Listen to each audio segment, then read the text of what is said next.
বাংলাদেশে কেন করে করলে?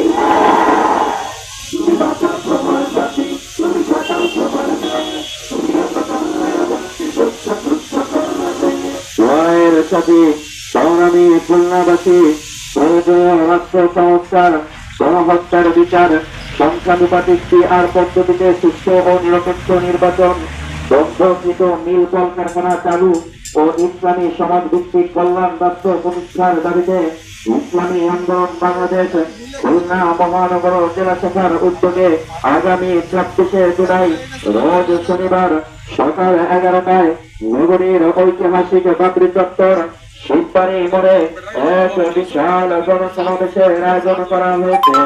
উক্ত গণসমাবেশে প্রধান অতিথির মূল্যবান ভাষণ প্রদান করবেন ইসলামী আন্দোলন বাংলাদেশের মোহতারাম আমির আলহাজ হযরত মাওলানা মুফতি সৈয়দ মোহাম্মদ রেজাউল করিম পীর সাহেব চরমনাই।